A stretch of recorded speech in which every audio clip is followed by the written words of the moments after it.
Catus, Maximus here. This is kind of a review and a tiny bit of a rant because a commenter, subscriber, had left a comment about how Shop-Vac just basically declared bankruptcy and shut their doors and didn't give a lot of notice or anything about it. And that was the criticism, because Shop-Vac is the company that popularized these styles of wet-dry vacuums, and that was the big deal about these vacuums, is that the motor, they were simple, they were relatively inexpensive, and I don't know if they were entirely American-made or foreign components, but they did employ hundreds of people in, I think it was Williamsport, Pennsylvania. And it was just, the rant was kind of a shame, because I've seen that happen with businesses before. And what was really strange about this is they kind of acted like everything was fine, then all of a sudden, we don't have enough sales, we're going bankrupt. And it was kind of like Western Forge, when Sears kind of threw away Craftsman. That was all Western Forge's business. Ideal ended up owning them and shutting them down instead of, trying to find some type of market. And that's, the problem. I didn't know that Shop-Vac was a privately owned organization. And so they knew the writing was on the wall. And, they had something like over 1,500 employees nationwide and, worldwide, not nationwide, worldwide. And you knew sales were dropping. And what it was is just executives and people of the company said, we don't want to deal with some furloughs and, obviously try to keep Shop-Vac around, because obviously not all their sales were gone.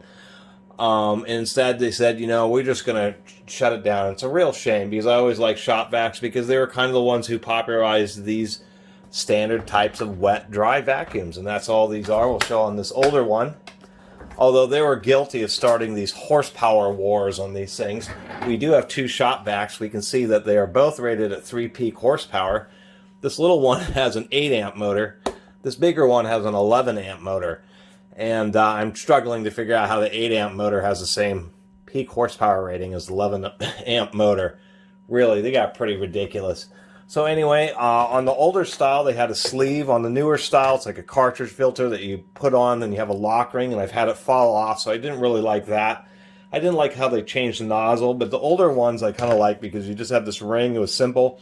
You could get these filter bags for it, like I have here. I done something else where, one of the deals with these is they roll around. I always like the older, taller style, because they seem to deal with a lot of water better than the, they kind of shrunk them and made them short and squat and wider in order to prevent them from tipping over as much. But the problem is that the size of the filter here is the same as in this little vac, and they always seem to have more issues sloshing when you pull it around when it has water or get caught up in it. What these have is a check ball, so if there's too much, you can hear it. There's a check ball in here, and so if the water level rises too much, it just plugs the intake. And they would get a little mist through them, but generally speaking, the water comes in, hits one of these angled things, and dries it down. I got one of these commercial hoses, and all the sizes are so close to these Shop-Vacs that I was able just to use a Shop-Vac exhaust adapter and be able to use it right inside this and be able to have just a nice, long, large diameter hose, so I'm not even pulling it around. And once again, these taller ones seem to do better on high water level loads.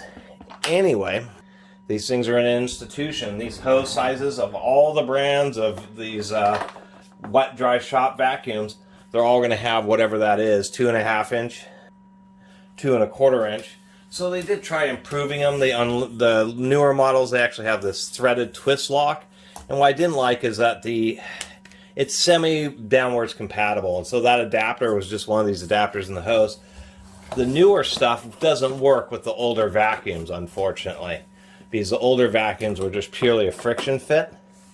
But the older vacuums hoses and all of its accessories will friction fit into the newer ones. So it's semi-downward compatible, but I wish they would have made it fully downward compatible.